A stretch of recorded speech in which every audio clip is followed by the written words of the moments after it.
Hi, I'm Giselle. Marketing executive by day, soccer mom by weekend, and apparently married to someone I never really knew. For 12 years, I thought Derek and I had the whole package. Beautiful home in the suburbs, two amazing kids, Emma and Jason, and matching 401ks that would make our friends jealous. Mommy, can we have pancakes shaped like dinosaurs? Jason bounced on his toes beside me in the kitchen. Only if your sister helps with the dishes after. I ruffled his hair as Emma rolled her eyes but smiled.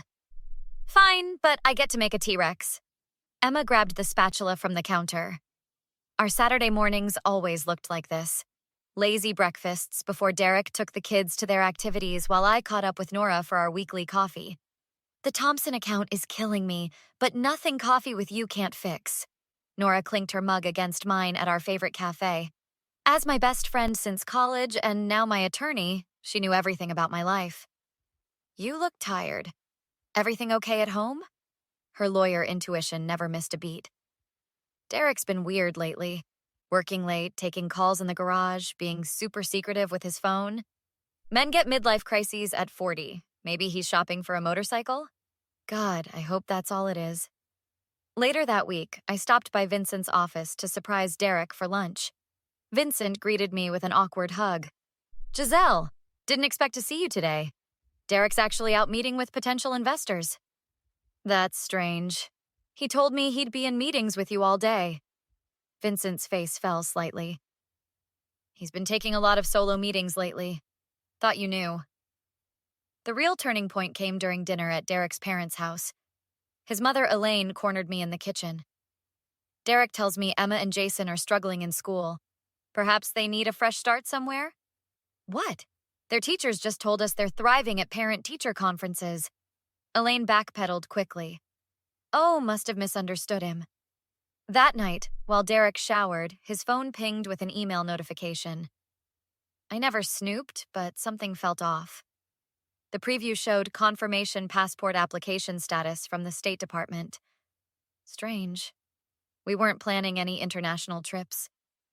While he slept, I checked his laptop.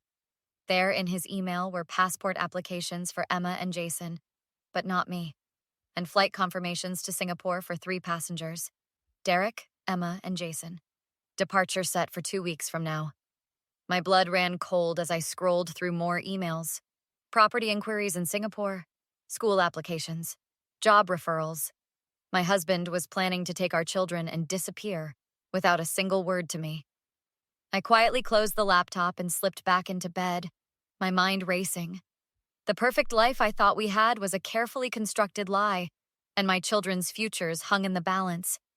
I needed to act fast, but I couldn't let Derek know I'd discovered his plan. Tomorrow, I'd call Nora. This wasn't just a marriage in trouble. This was war. I barely slept. By 7 a.m., I was in my home office with the door locked, calling Nora. I need your help. Derek's planning to take the kids and run. Whoa, slow down. What exactly did you find? Passport applications, one-way tickets to Singapore, property inquiries, school applications, everything. All without me. Don't confront him yet. We need more evidence. Can you access his financial records? I spent the next 3 days playing detective while maintaining a picture-perfect wife facade.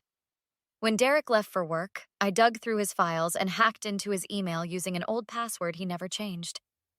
Who wants ice cream after soccer? I smiled at Emma and Jason in the rearview mirror, my mind elsewhere as we drove home from practice. Can we get rainbow sprinkles? Jason asked. Sure, buddy, I replied, pulling into our driveway where Derek's car was unexpectedly parked. Looks like Daddy's home early. Inside, Derek was hunched over his laptop at the kitchen counter. He slammed it shut when we entered. Family meeting now, he announced with a forced smile. But you promised ice cream, Emma protested. After the meeting, sweetie, Derek said, shooting me a look. I've got exciting news. My stomach churned as he detailed a surprise family vacation to Singapore in 2 weeks. The kids bounced with excitement while I maintained a poker face. Later that night, I discovered a hidden folder on our shared cloud drive. Financial statements for accounts I'd never seen before, offshore accounts in the Cayman Islands with nearly $400,000 diverted from our joint savings. The next morning, I met Nora at her office. He's moved almost half our savings offshore. Look at these property documents for Singapore. Singapore doesn't have an extradition treaty with the US, Nora said, examining the paperwork. This isn't a vacation. He's planning to stay permanently. Why would he do this? I'll have my investigator friend check, but my gut says he's running from something. Let's petition for an emergency custody order right now. That evening, I couldn't hold back anymore. While the kids were at Elaine's house, I confronted Derek. Planning a big move without telling your wife?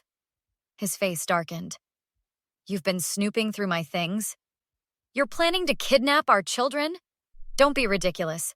It's a vacation. With one-way tickets and new schools and a house? You're paranoid. This is why I didn't tell you earlier. You always overreact. Stop gaslighting me. I saw everything. The offshore accounts, the property documents. Derek slammed his fist on the counter. You don't understand what's at stake. Then explain it to me. It's complicated. Things at work. Vincent and I made some decisions that people might misinterpret. I called Vincent the next day, meeting him at a cafe away from their office. Derek's been moving company funds. The SEC is investigating us, but I swear I didn't know until last month. So he's running from potential charges? Singapore doesn't extradite. Once he's there with legitimate property and the kids established in school. Nora's investigator confirmed everything. Derek and Vincent's company was under federal investigation, but Derek had implicated Vincent as the mastermind while planning his escape. We've got enough for the emergency custody order, Nora said, but we need to be careful. Men like Derek get dangerous when cornered. Nora and I huddled in her office until midnight, papers scattered across her desk. Maps, bank statements, and flight details created a paper trail of Derek's betrayal. We need to build a trap he can't wiggle out of, something concrete that proves his intentions. What about wiretapping his phone? I suggested. Too risky legally, but we can legally record conversations you're part of. Wear this. Nora handed me a small recording device disguised as a pendant. And we should set up cameras in common areas of your house. Legally, you can do that without telling him. The next morning, I met Vincent at a diner far from his and Derek's office. I brought the documents you asked for. Vincent slid a thick manila folder across the table. Forged signatures, falsified board approvals, all with my name conveniently attached. Meanwhile, Derek was moving millions offshore. Why would you bring these to me?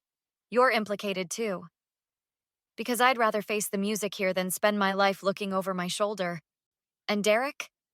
He's been my friend for 20 years, but what he's doing to you and those kids, that's unforgivable. Did you know he's been planning this for over a year? Vincent choked on his coffee. A year? No, the investigation only started 3 months ago. That's when it hit me. Derek's plan wasn't just about escaping legal consequences. He'd been planning to leave me long before any investigation. Back at Nora's office, we laid out our strategy.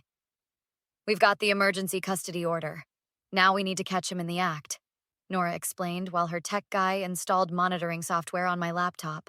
If he tries to take the kids before the scheduled flight, we'll have authorities ready to intervene. What about his mother?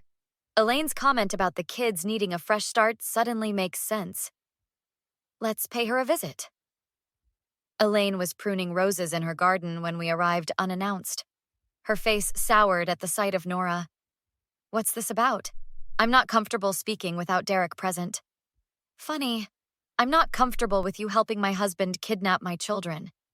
That's ridiculous. He's their father. And I'm their mother. Did you know Derek's running from federal fraud charges? Elaine's pruning shears stopped mid-cut. He told me you were unstable, that you were threatening to keep the children from him.